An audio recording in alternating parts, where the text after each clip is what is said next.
Bon, alors déjà, pour accéder à l'électronique, vous démontez le siège avec les 4 vis là. Voilà, c'est des vis, toutes les vis de la Master sont non ferreux, ça ne colle pas à les mains. C'est très bien.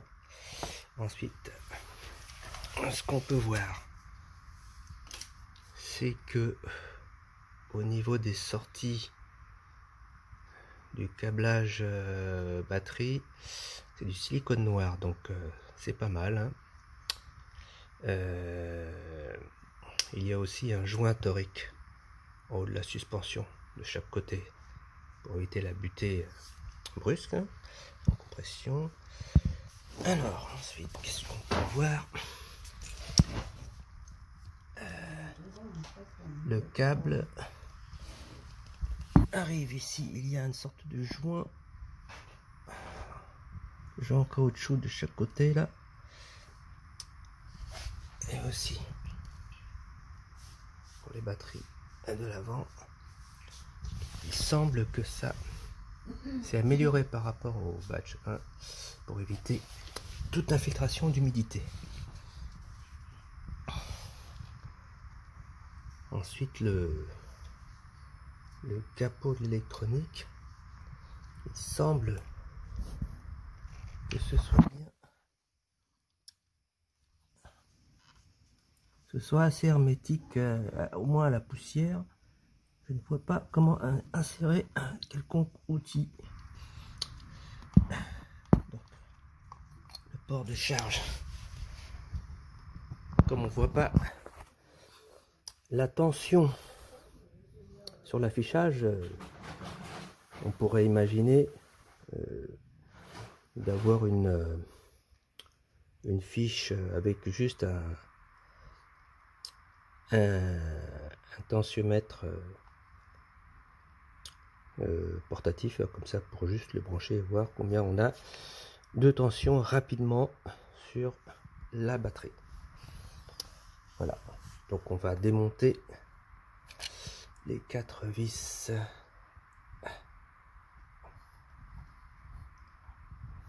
qui sont là pour accéder à l'électronique. Alors, voici le capot transparent. Une chose à savoir, il me semble qu'il n'y a pas de ventilateur. Donc là, on est à 38 degrés. Tout à l'heure, c'était monté à 41,5. En la laissant allumer, rien que ça. Donc, si vous ne l'utilisez pas, éteignez-la. Ensuite, qu'est-ce qu'on pourrait voir? Tiens, l'optique. Le boîtier d'optique, c'est en métal, fixé sur le châssis ici aussi en métal, donc ça a l'air assez solide. Il me semble qu'ils ont amélioré, hein. Ensuite, par contre, à l'arrière, ça c'est du plastique. Toute cette pièce là est vissée sur le châssis en métal ici. Donc déjà on voit pas grand chose, c'est assez fragile. Et là c'est quoi? Il y a deux fils, donc c'est soit du 5 volts, 12 volts ou autre. De toute façon, il est possible de changer donc ces LED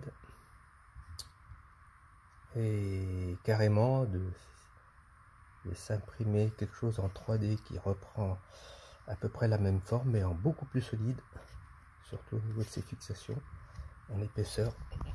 On a de la marge.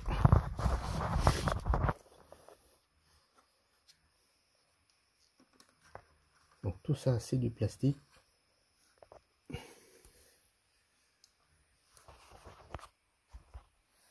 Il n'y a pas de raison de se priver de quelque chose de plus solide, plus lumineux en refaisant ça.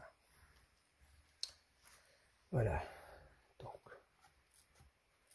il faut enlever cette mousse.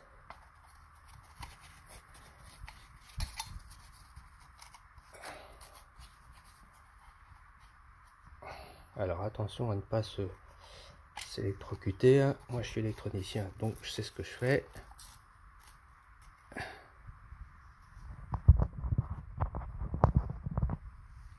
Voilà, donc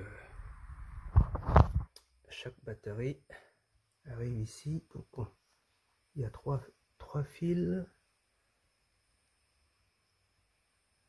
1, 2, 3, 4. Et ça, c'est pour repartir vers la carte mère.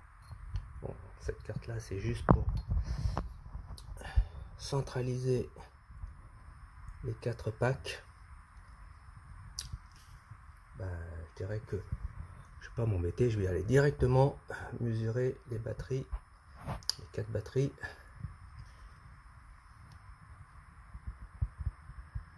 Ici.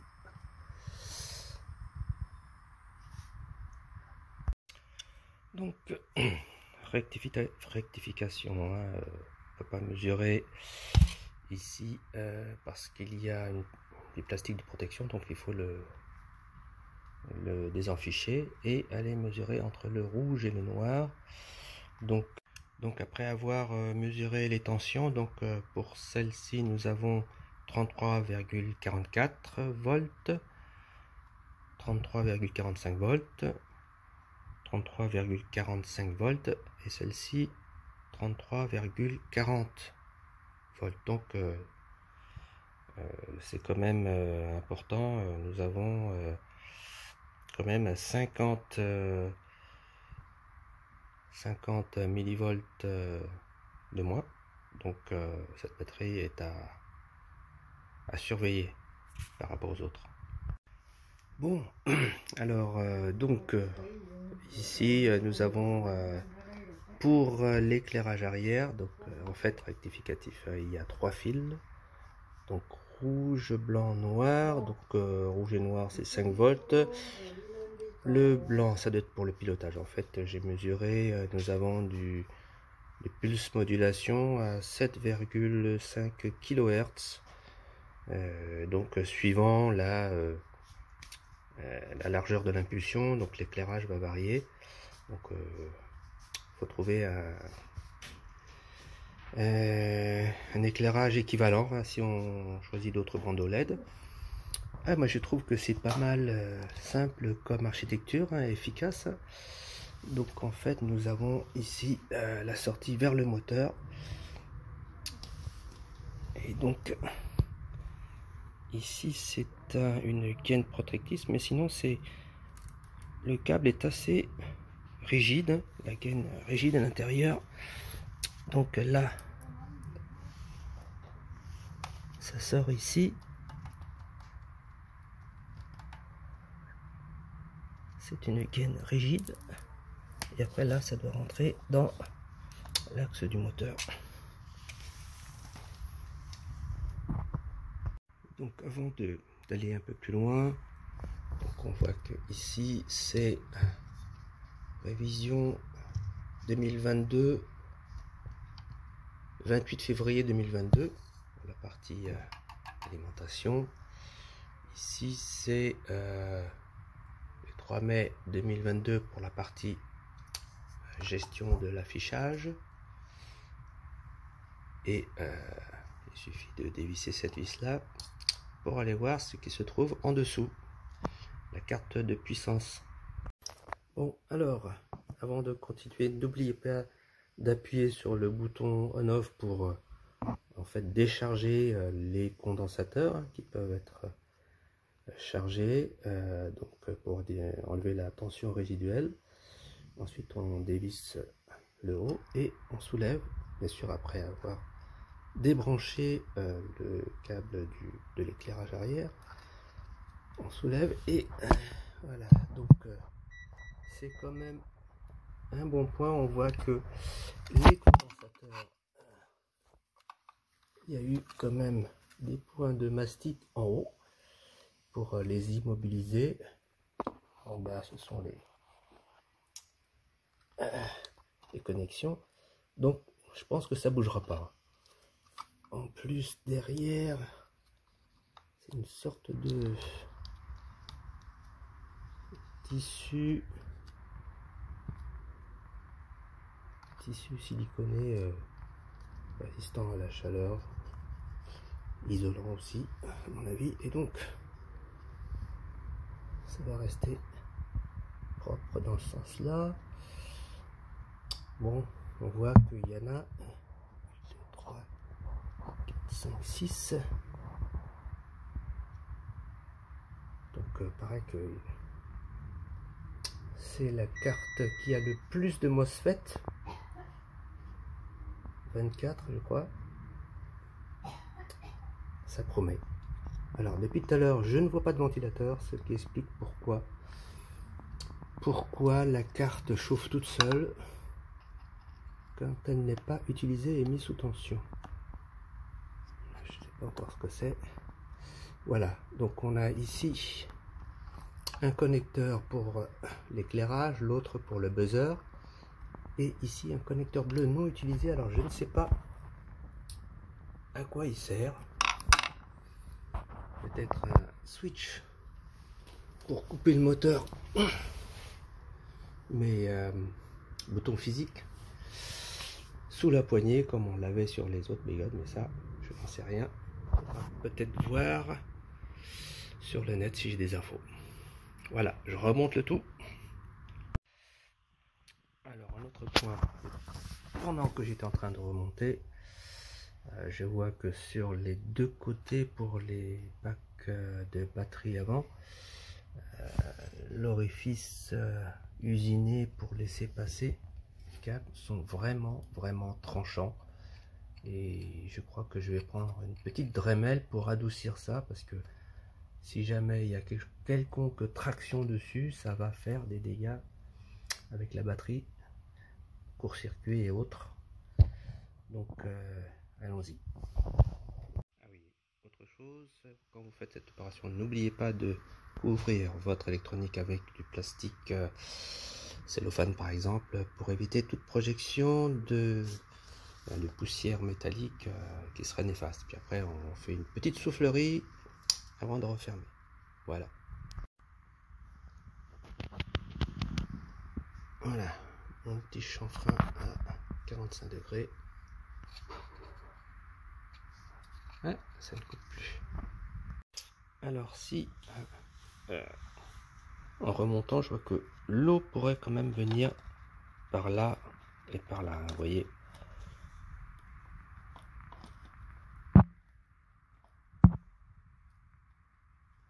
Par le devant, et donc si vous avez la possibilité, c'est de prendre une sorte de mousse injectée là en bombe, badigeonnée ici, ou du mastic silicone si vous voulez, pour être sûr que par temps de pluie l'eau ne pénètre pas. Bon, je pense que ça pourra aller, vu que de toute façon quand on roule, le refroidissement est fait par cet immense radiateur. Voilà. Bon alors les gars, déjà première constatation, les pads ils étaient montés à l'envers.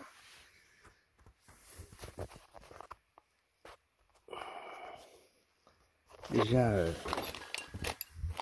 dernière fois ils étaient montés là, aujourd'hui je viens de les monter là et c'est quand même beaucoup plus stable, même si le caoutchouc laisse à désirer. De toute façon je vais le changer, mais c'est clair qu'ils auraient dû les monter dans ce sens là, et du coup c'est quand même beaucoup plus stable, vous voyez.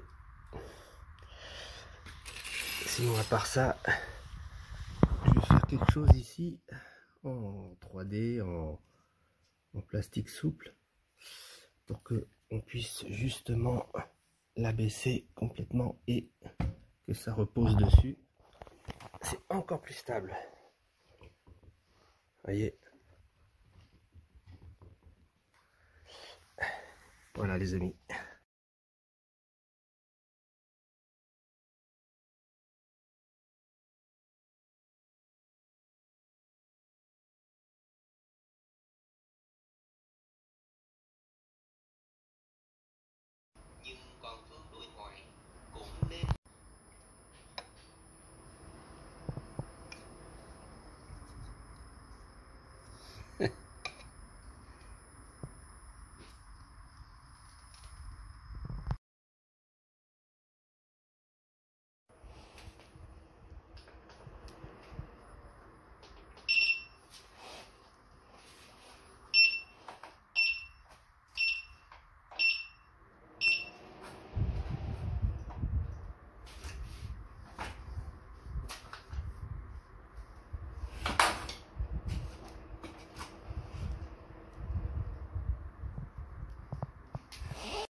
Voilà, pour commencer à m'habituer à rouler avec la Master, je vais faire une cale de cette forme-ci qui va se mettre dans cette position et qui a 5 cm de hauteur, donc il restera 1 cm de débattement pour que les pédales soient descendues de 5 cm par rapport à la position standard, ce qui est pas mal. Donc j'ai fait ça en PETG, 10% de remplissage.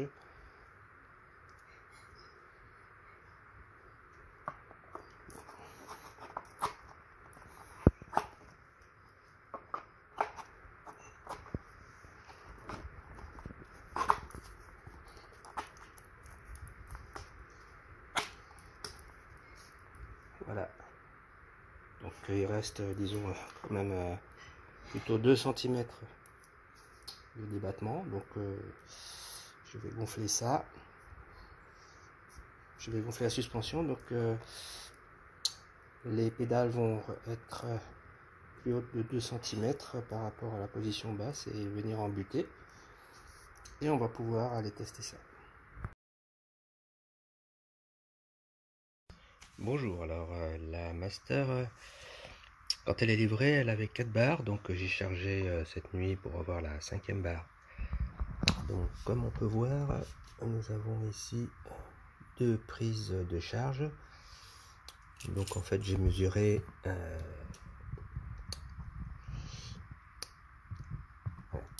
vous montre. Donc ici nous avons le détrompeur et il y a deux pins, donc celui-ci le plus et celui-là le moins à l'opposé. Donc nous avons 134,3 volts ce matin. Donc il tournait encore, mais bon, j'ai décidé de l'arrêter parce que les batteries commençaient déjà à chauffer et je voulais vérifier d'abord l'équilibrage. Donc on va démonter pour accéder, voir combien comporte chaque batterie en tension. Voilà, à tout à l'heure.